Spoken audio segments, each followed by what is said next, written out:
बिस्मिल्लाहिर्रहमानिर्रहीम। अस्सलाम वालेकुम नाज़रीन, फरहाना कौसर अपने यूट्यूब चैनल से एक दफ़ा फिर हाज़िर है। नाज़रीन, एक ऐसा दिलसोज़ वाक़या जिसको बयान करने के लिए भी मुझे अल्फ़ाज़ नहीं मिल रहे और वो हिम्मत और हौसला भी जमा नहीं कर पा रही कि मैं इस वाक़या को बयान करूँ। नदीम मलिक के प्रोग्राम में आमना बीवी तशरीफ़ लाईं, जो कि घरों में काम करती थी। उनके ख़ावंद मज़दूरी करते थे और कोरोना लॉकडाउन की वजह से ना तो वो घरों में काम कर पा रही थी और ना ही उनके ख़ावंद को मज़दूरी मिल रही थी, जिसकी वजह से 5 दिन के फाकों के बाद उनके बच्चों ने जब पानी से रोज़ा इफ्तार किया तो आमना बीबी के ख़ावंद ने जहरीली गोलियां खाकर खुदकुशी कर ली। नाज़रीन, ऐसे और पता नहीं कितने वाक़यात हैं जो डेली रूनुमा होते हैं और हमें पता नहीं चलता।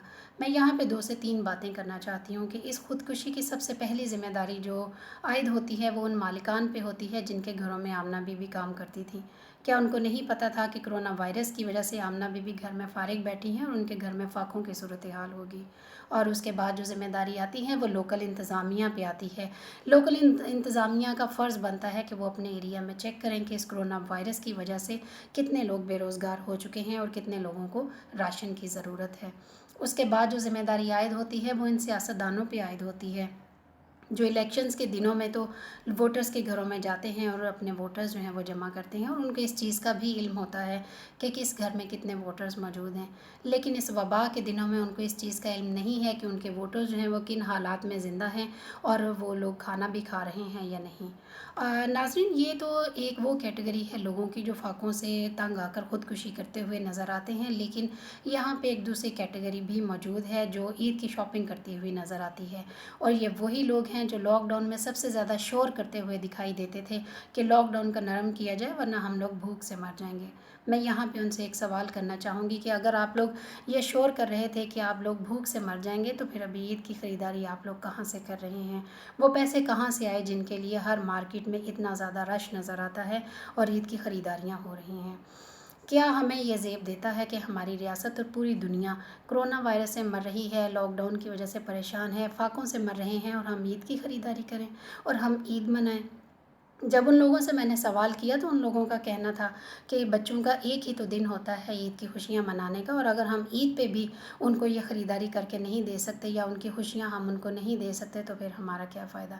मैं आपसे एक सवाल करना चाहती हूँ, क्या इस वबा के दौर में भी आप अपने बच्चों को ये बात समझाने से कासिर हैं कि हमें इस वबा में ईद नहीं मनानी चाहिए, और आप उनको समझाएं कि आपका मुल्क, आपकी रियासत और उसकी आवाम किस मुश्किल में है? इस मुश्किल में आप अगर उनको इस बात को समझाने के काबिल नहीं हैं तो फिर आप कब समझाएंगे? नाज़रीन, वैसे भी ईद की खुशियाँ मनाता हुआ इंसान तभी अच्छा लगता है जब हमने ईद पे एक दूसरे के घर जाना हो और एक दूसरे से मिलना हो। इस पेंडेमिक में हमें सोशल डिस्टेंसिंग का भी ख्याल रखना है और हमें एक दूसरे से भी नहीं मिलना, तो हमें चाहिए कि हम अपनी ख़रीदारी थोड़ी कम कर दें या फिर ईद की ख़रीदारी ना करें और हम अपने इर्द गिर्द नज़र दौड़ाएँ और फिर उन लोगों की मदद करें जिनके घरों में फाके नज़र आ रहे हैं। यहाँ पे अगर मैं सियासतदानों की बात करूँ तो सियासतदान भी यहाँ पे कोरोना वायरस और लॉकडाउन की पे बात करने की बजाय आपको 18वीं तरमीम पे बात करते हुए नज़र आएंगे, चाहे वो अपोजिशन के लोग हों या फिर हुकूमती हुक्मरान। और उनकी ये गूंज जो है वो ऐवानों तक सुनाई देती है। पार्लियामेंट का इजलास होता है, कौमी असम्बली का इजलास होता है, वहाँ पे भी वो लोग 18वीं तरमीम की बात करते हुए तो आपको नज़र आएंगे, लेकिन कोरोना वायरस को या फिर लॉकडाउन पे आवाज़ उठाता हुआ आपको कोई भी नज़र नहीं आएगा। मैं यहाँ पे एक दरख्वास्त करना चाहूँगी उन सियासतदानों से कि प्लीज़, सियासत करने के लिए तो पूरी ज़िंदगी पड़ी है और आप लोग अभी इस मुश्किल वक्त में सब लोग एक पेज पे होकर लोगों की मदद करें, उन लोगों का ख्याल रखें और आप अपने अपने इलाका में उन लोगों को देखने की कोशिश करें कि जिनके घरों में फाके की हालत है और वो लोग अपनी बच्चों को जो है वो इफ्तारी के लिए भी कुछ नहीं दे पा रहे हैं।